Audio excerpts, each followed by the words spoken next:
Hello folks, Darryl Watty here, Chestnut Park West. Sitting down in the Chestnut Park West lounge with the one and only Lee Quaile. You've seen his signs everywhere. He's been selling buildings that you didn't think people had the money to buy, but he seems to find these people. And not only is that the case, he's also the broker of record, and I can probably say my best long-term friend in this industry. And this industry is something different. So we might touch on that shortly, but I'm super excited to introduce you to the one and only Lee Quaile, my broker of record of Chestnut Park West. Lee, say hi. Hi everyone. It took a lot to get me here, but here we are. I'm actually thrilled to have him here. So, well, let me give you a little brief background. So Lee Quaile and I used to work at Coldwell Banker, Peter Benninger Realty. And those were special times, I would say for sure. Learn the ropes. Learn the ropes. So at what point in time, like I noticed a shift with you, at what point in time did you decide, you know what, I've been doing what I've been doing better than the average realtor, which is like 4.5 deals a year. At what point in time did you say it's time to gear up and do something different? Well, I know that's a loaded question because I know you know the answer, but we had a very frank conversation. It may have been after 1 or 2 beverages, and that's it, obviously. But I can remember that we were sitting in a hotel room. It was at a conference, and you blatantly told me that I need to stop taking naps. So I stopped taking naps, and the rest is history. Here we are. We're in 2020. COVID year, very successful year in real estate, especially at Chestnut Park West. Market is great. So yeah, the rest is history. Moral of the story, take less naps. Okay, fair enough. So if you didn't notice that this fella is quite humble. And I guess maybe I'm the antithesis to his humble, but whatever. I will song and dance if I need to, just because it's fun for me. What's fun for this fella seems to be math and metrics and trends.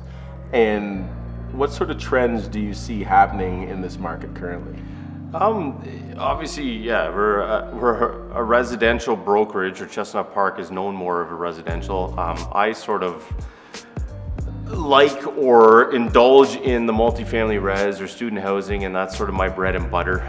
So I'll speak to that. I'll leave the residential stuff to yourself, but as far as trends, it's really weird what we're seeing going on right now, because you know, if the media had any input on what was going on, there would be nothing selling. But it's actually quite the opposite in the market. So, you know, people have money to spend because in the stock markets right now, unreliable, people are pulling it out. There's articles being constantly written across Canada saying that more people are stockpiling cash and they're looking for investments that actually pay. So KW being the region it is, top 10 for the last, let's call it 20 years in Canada, a lot of people are putting money here. So the market is still moving, whether it be multi-res or student residences, it's good. So it's, it's not flashy. It's not, it's not that forever home, but it fills a need for people. So hey, make hay while the sun shines. Fair enough. So I'll handle flashy and forever. I'm still saying let's go for that now. And part of my thought is, with all the stimulus money that's being dumped into the Canadian economy right now, would that not cause inflation? So sitting on cash, is that the best move, or do you dump it into real estate? I don't think it's the best move, and I think most of the people that are doing it know that as well. But they're being careful on where they go with their next move. There's a lot of people that are shopping around right now. So obviously inventory levels across Ontario and most likely across Canada, not that I study the rest of the provinces, but I would assume they're very low as well. So people are being cautious, but I would say that there's a lot of people that are ready to enter the market, and these people that are sitting on cash they're ready to make a move. They're ready to make a move, but they're just waiting for the right opportunity.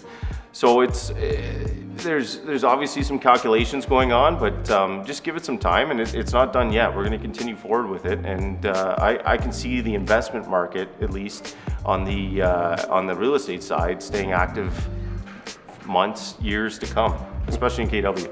Okay, so from an investment real estate side, because that's really where I turn to you, because you are the flat out guru, and it might sound like too much because he's humble, but this guy is freaking good. Right now, if people cannot run projections in a tough economy on how to get a property to cash flow, what should be if cash flow positive is not an answer, how do people buy an investment property? Well, to be honest, cash flow positive hasn't been an answer for about 2 or 3 years now. I mean, it is what it is in KW. So there's other things you look at. Long-term growth. I mean, to be honest, if you're looking to flip a property or to get in and out within a period of 5 years, I don't know if KW is the right market for you, to be honest. There's other markets, and we can get into that on a different day. But if you're looking to invest in KW, whether it be, a townhouse, a condo, duplex, triplex, multi-unit building, student housing, whatever it may be, you have to run your metrics. Everyone has a different style, let's call it. But at the end of the day, the two things to focus on in this region are location, and everyone knows that stands for every type of real estate, but location. And at the end of the day, you need to know how long you're going to hold on to the property for. Therefore, appreciation is very important. And the two, location and appreciation, are tied to each other. Yeah. So that's why I've always recommended, and obviously biased to this point, but you should always be working with a realtor just to make sure that you get a second opinion at the very least, right? Yeah. So know what you're doing, because it is a complicated market, and getting a little advice goes a long way. Awesome. So. For all you investors, I'm sure this is going to get spread throughout the investor community because you're talking to the guy in town. Let me tell you that. I think I know what I know about residential real estate, but in terms of commercial real estate, honestly, I think digress is the word, and it passes on to this fella here, Lee Quaile. So with that in mind, you're smart with your money. Why did you decide to embark and maybe mention to me that this Chestnut Park thing was going to start happening? There's several reasons, and I'm not going to get into all of them, but I guess the one that's at the forefront of my mind is we needed a change. Big brokerage wasn't the answer anymore. We needed a change. We needed to rock the boat. If you go back and look, and there's many other very successful smaller real estate companies now, but if you go back and look, almost 3 years ago when we opened, we were one of the first.